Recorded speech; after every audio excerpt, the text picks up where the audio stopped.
Dugin versus Nick Land, postmodernisme traditionnaliste ou technofuturiste. Article 2/2. Écrit par Nîmes. Après vous avoir présenté la pensée traditionnaliste de Dugin, ses influences et ses implications politiques dans l'article précédent, j'aimerais maintenant me pencher sur son antithèse, la pensée de Nick Land. Nick Land est un philosophe britannique, anciennement titulaire d'un poste à l'université de Warwick, et faisant partie de la première vague de commentateurs anglophones de Deleuze et Guattari. Son ouvrage Forged Noumena est une collection semi-complète de 2011 de son œuvre, allant de sa dissertation à l'université d'Essex à la fin des années 80 jusqu'au début de son blogging post-académique au milieu des années 2000. Les essais qui y sont présentés s'attachent principalement à interpréter et à analyser les travaux de Deleuze et Guattari, Nietzsche, Schopenhauer, Kant, Spinoza, Freud, Marx, Heidegger et la cybernétique du mathématicien Norbert Wiener. À travers ces figures, diverses questions métaphysiques, ontologiques et épistémologiques sont interrogées.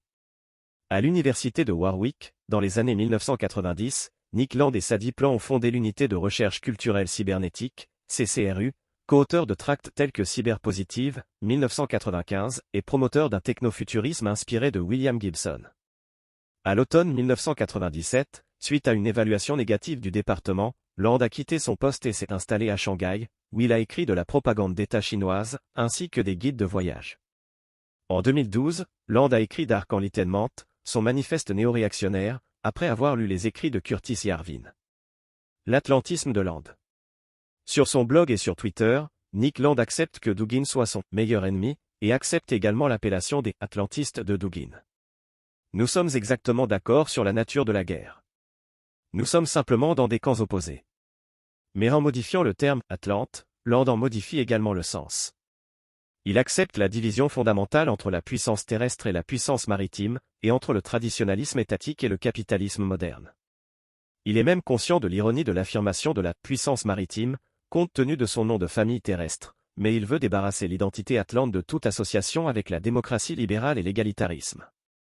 Sur xenosystem.net, le blog de Land, il prédit avec enthousiasme la fin de l'OTAN, de l'UE et des autres institutions hostiles à l'émergence d'une anglosphère hégémonique. Land rejette les éléments populistes, collectivistes et même pro-Trump de l'alt-right nord-américaine, qu'il juge trop organicistes et évocateurs de l'Europe continentale.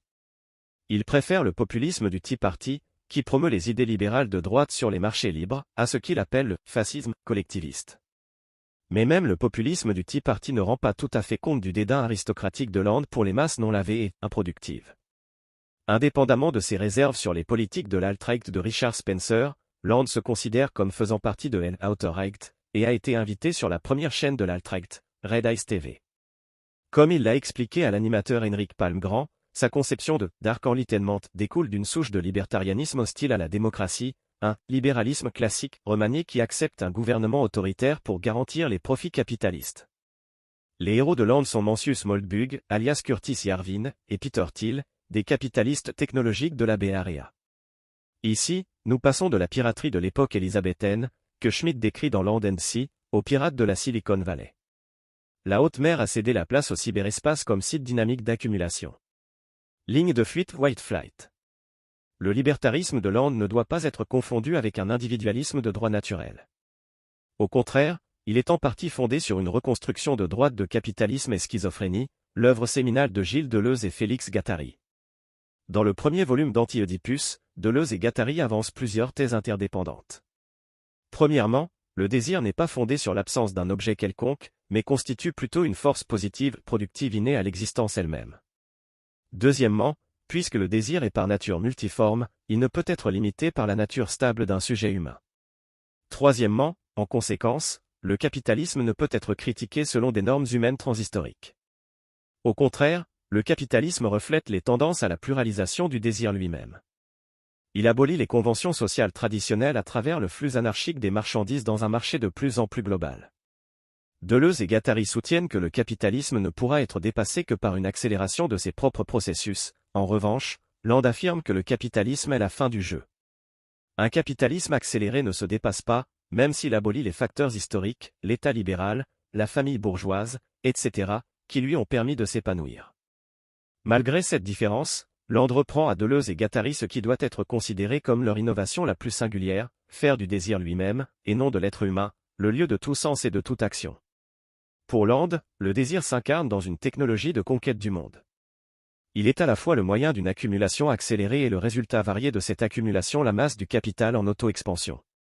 La technologie, c'est le Skynet de Terminator, pas le réplicateur de Star Trek, c'est le T-1000, pas Data.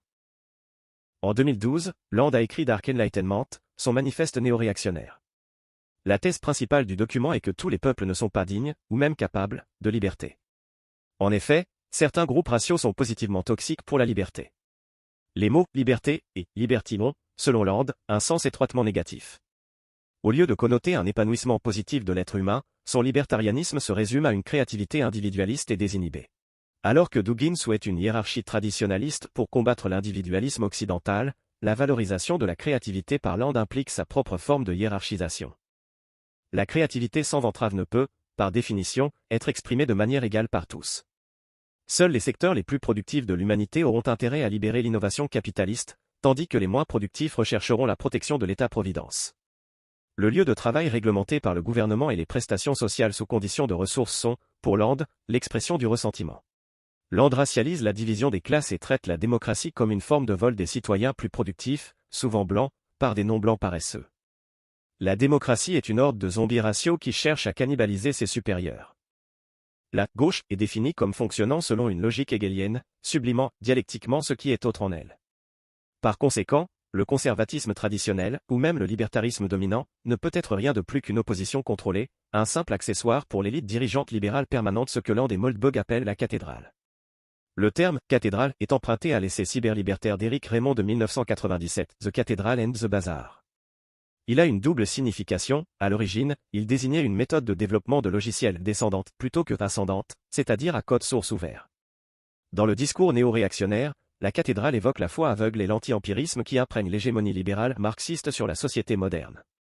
La gauche ne peut être combattue par le débat de peur que le réactionnaire ne soit aspiré par le brouhaha d'un discours progressiste interminable. Land fait donc une distinction très nette entre une voie démocratique, qu'il rejette, et une sortie qu'il considère comme la seule alternative viable pour survivre à la cathédrale. Ceci est illustré par le choix de l'école, les droits des armes à feu, et surtout la fuite des Blancs dans le White Flight. Ce sont tous des exemples de sécession blanche de ce que Land considère comme une police de plus en plus inhospitalière. Car la logique de la cathédrale s'achève, selon ce point de vue, par un génocide blanc, car rien d'autre ne pourra imposer le type d'égalité artificielle que les progressistes souhaitent. La violence à l'échelle génocidaire est nécessaire pour se rapprocher d'un programme égalitaire pratique. Nous voyons dans Land une étrange fusion entre une politique néo-confédérée, tournée vers le passé, et un post-humanisme futuriste. L'image miroir de la cathédrale est la rébellion blanche de ce que Land appelle la Cracker Factory. Cette expression a elle aussi un double sens, elle est raciale, mais aussi physique. Les crackers brisent des codes, des coffres-forts, des produits chimiques organiques, des systèmes scellés ou liés de toutes sortes avec d'éventuelles implications géopolitiques. Ils anticipent une rupture, un schisme ou une sécession. La sécession est la forme ultime de la fuite des Blancs et de elle antidialectique. Mais la sécession ne peut plus être confinée aux Sud-Américains. Comme le dit Land, il n'y a qu'un seul endroit où la construire ici même, l'anglosphère. Land, libertaire convaincu, ne veut pas seulement limiter le pouvoir de l'État, il veut le privatiser. L'État ne doit plus être l'entrave redistributive à la créativité capitaliste, mais l'expression la plus complète du capital. Le Léviathan ne doit pas être mis en cage, mais radicalement transformé en une entreprise capitaliste. Les actions seront vendues et distribuées aux parties prenantes en fonction de leur productivité relative. Tous les autres se verront accorder des libertés personnelles et économiques restreintes, mais n'auront pas voix au chapitre dans la gestion de l'entreprise. Ce capitalisme autoritaire a été bien anticipé par l'homme d'État singapourien Lee Kuan Yew, que Land a salué comme le plus grand néo-réactionnaire de son époque en raison de ses pratiques antidémocratiques et de ses opinions raciales réalistes. Dans tout cela, il ne faut pas oublier que c'est la machine politico-capitaliste qui reste souveraine, plutôt que toute définition du peuple. Les actions de GovCorp peuvent être achetées, vendues et héritées, mais l'entreprise elle-même reste suprême. Cette idée ressemble à la société Weyland-Yutani des films aliens, qui est omniprésente et essentiellement indiscernable du gouvernement. Ce n'est peut-être pas une coïncidence si le blog de Land s'appelle xenosystem.net, évoquant l'extraterrestre xénomorphe de la même franchise. Ce système de gouvernement, qui n'est plus lié à des considérations humanistes de bien-être ou à la moralisation dépassée de la cathédrale, sera capable de transcender l'horizon bionique. Car les domaines de la technoscience et de la biotechnologie feront de nous des êtres technoplastiques. Dès lors, le vieux débat nature-culture perd tout son sens. Les manipulations génétiques, et les moyens financiers pour y accéder, deviendront indiscernables du fait d'être issus d'un bon patrimoine génétique. Les disparités de talent entre les races ne sont qu'amplifiées par l'accumulation sans restriction du capital, et son utilisation ultérieure pour le dépassement biologique de l'humain. Si Dugin est effrayé par les tueurs de clowns de Mars qui nous atteignent sur Terre, Land propose le White Flight vers Mars, l'acte ultime de sécession. Alors que le Behemoth russe défend jalousement son territoire contre toute influence étrangère, l'Anglo-Léviathan trouve un nouvel océan dans l'espace profond. Et l'Europe dans tout ça? À l'heure où l'Angleterre et les États-Unis sont les fers de lance de la défense ukrainienne contre l'ogre russe, il semble que nous soyons bien incapables de proposer notre propre vision du monde et de revendiquer une quelconque volonté de puissance. Cet audio vous a plu? Abonnez-vous à notre chaîne afin de recevoir tout notre contenu et soutenez-nous sur Tipeee, le lien est dans la description.